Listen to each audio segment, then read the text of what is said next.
Pop Weekly All Access. This is Brianna, and we're here live today with the one and only Jabo.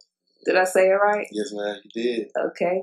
Welcome to Hip Hop Weekly. Introduce yourself. Thank y'all for having me. Hip Hop Weekly is Jabo, ENT, Complete Game ENT in the building. Your Alabama country kinfolk, that's me. Okay. All right. So let's get started. What brings you to the music industry? How did you get your start? Well, in the music industry, it's I gotta go way back to like my dad. He had a gospel group back in the day, so I just always grew up around instruments and studio equipment and stuff like that. You know what I'm saying? My mom, she sung in the church choir. You know what I'm saying? She ended up passing in 2000 though. You know what I'm saying? To lupus, she had lupus, so she ended up passing. But music just been in my DNA since a young person. You know what I'm saying? I used to always go through my cousins' CDs and stuff. They used to listen to Spice One, NWA, Ghetto Boys, Tupac, whatever. So they'll be going to school. I'll be rambling through their stuff, listening to their CDs and stuff like that. So it just stuck with me. I fell in love with the way people put together metaphors and cadences and how that beat came together and who wrote this, who produced this. So I just became a real student of the game. And then fast forward to when I was like 16, I had a little group because, like I said, my dad had studio equipment around the house all the time. So a couple of my partners, they wanted to rap. It was like in middle school, going to the ninth grade. So I was like, well, I'm gonna just be like the baby of the shit. I'm gonna just be the CEO. You know what I'm saying? I don't want to rap. So we go in there. They was like, man, shit, you ought to get on this shit. Like, you writing some shit. Your shit sound all right. You know what I'm saying? So I'm like, all right, let me fuck around a little bit. I get on there. You know what I'm saying? It sound all right. It sound cool. And I just took a liking to it. I just always felt like I could do it if I just put my mind to it. Then I worked at this club. It's like a lot of different stuff that, I don't mean to ramble, but it's a lot of different stuff that played a factor into it. Mm-hmm. I worked at this clothing store when I was like 17 called Trends Menswear in Western Hills Mall in Birmingham. And my manager, he was like maybe like 25 or 26 at the time, but he was real into the New York hip hop scene. He was getting all the Clue tapes and K Slade and the throwback jerseys and the Rock, and you know what I'm saying. He was putting me on all this stuff. So I'm getting these CDs. I end up getting a CD burner. So I'm burning CDs, selling them at school. But as I'm selling them, I'm end up listening to them. Like, I'm listening to Cassidy and Joe Budden and Lloyd Banks and Sheik Luch, and I'm listening to these people. So I just developed a real liking toward the music. So when I tried to do it, I was like, well, damn, I'm just gonna step foot into it and do it the whole way. I knew my mama would want me to do it, and she would want me to finish it. You know what I'm saying? Finish what I started. So that's just kind of like how I got into it, if that makes sense. Like I say, the upbringing, we was in the hood, Birmingham, West Side. So you know what I'm saying? We came up around the typical hood stuff, drug dealing, killing, stealing, robberies, all that. But at the same time, on my particular street, I stayed on Park Avenue. So if you know anything about a Park Avenue, I don't care where if it's in the good part or in the hood, Park Avenue is the strip you want to be on. You know what I'm saying? Mm-hmm. So we had businesses on my street. We had like a black-owned store at the corner. You know what I'm saying? Mr. Ben Thomas, he owned that for years and years and years, ran a bus service from there as well. We had Mr. Bill Brew at the end of the corner. He had the big house on the corner. Then he owned like the next two houses. Mm-hmm. You know what I'm saying? So I saw black entrepreneurs coming up, even though I was in the hood. You know what I'm saying? Mm-hmm. Now fast forward to when I went to school to play baseball at Alabama State. I got a baseball scholarship, and I went there to study radio and TV broadcasting as well. Oh wow! You know what I'm saying? So I went there after my freshman year. I got shot twice in an attempted robbery. Like, some people tried to rob me back home. You know what I'm saying? And after that, I really didn't know what I was gonna do. I was like, well, damn.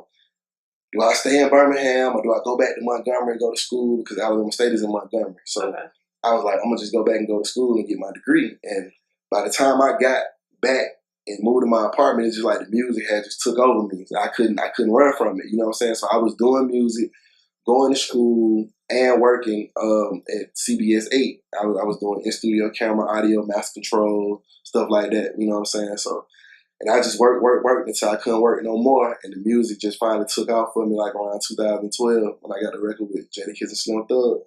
And just went up from there. So that was that. I just want to let people know, like, you can overcome any obstacle no matter what it is, no matter where you're from, no matter what happened to you in your life. Like, you can really bounce back and, come out on top. Definitely. That's some great advice, definitely. Okay, what's the music scene out there? I mean, it's cool. It's coming along. You know what I'm saying? Like I said, it's coming along. we in Alabama, so we get everything that trickle down from Atlanta, that trickle down from Memphis, or where it trickle down from. We might get it a little late, you know what I'm saying? So our style's a little bit behind, you know what I'm saying? But we definitely catching up, you know what I'm saying? There's a lot of people that's really making noise, and I just want to shout out the whole state, because when I start shouting out people, I'll leave somebody out of mad. But yeah, just the whole state is really making noise. Man. Okay. So, being that you're from Alabama, you're currently residing in Atlanta right now. Do you ever like bring some people up with you that's trying to get in the game? I do as much as I can to help.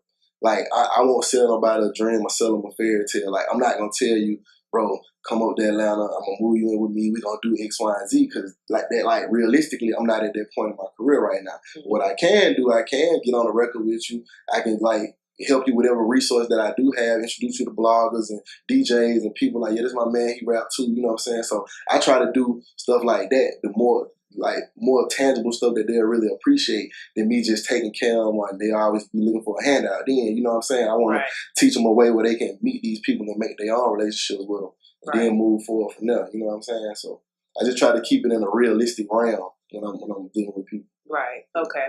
So let's talk about your current project. You currently have a single out with Wife and Lucci. Yes. How did that transpire? That just transpired. Man, I was in the studio one day. I used to have a studio off at university down here by Turner Field. I used to have a studio down there. And I was just in there working one day and made this record called Learn How to Act. And so we sat with it for a few days, you know what I'm saying? I was like, man, who would be dope to get on this record? I went through a couple of names and I was like, man, I should reach out to Lucci and see if he'll do it. Because Lucci popping, you know what I'm saying? I should reach out to Lucci. And I got some of my people that was my management at the time. They reached out to his management and we got it done. I sent the record over. He did it. You know what I'm saying? Sent it back. I pulled up on him. He was sounding real concerned about the record. Like, bro, how you like the record? You know what I'm saying? Is it cool? You know what I'm saying? Like, yeah, I like the verse. You know, some people do verses for you and they don't even know the artist's name no more. They just be going on with their life, But when I seen him again after he did the verse, he was really inquiring about the record. So I was like, cool, and we gave it a real push. So hopefully he see it on another major scale and want to reach out again and we do something else. But he's definitely a cool person. Definitely a cool person to work with. Dope. Who else do you see yourself working with? Really on my list, man, I want to work with like Future. Even though I've met Future a couple of times, been in the studio with him, we just ain't really putting that down yet. But I would definitely want to work with Future, T.I., of course, Jay-Z, of course. Somebody new, Lil Baby. I like Lil Baby. Lil Baby stuff going hard. That's kind of about it because when I came in the game, I already worked with like Yo Gotti, 8Ball, MJG, Carl Thomas, Slim Thug, Jadakiss, Doe B, just a bunch of people that I looked up to coming up anyway. So like my list now is very short of people I want to work with. You know? Okay. So you've been around, definitely. So what's next for you? I'm just ready to put out the project at the top of the year. Well, we're at the top of the year now, so maybe like top of February, we're going to put out the project. Then we'll start working. I think I'm going to call it that with the lead single.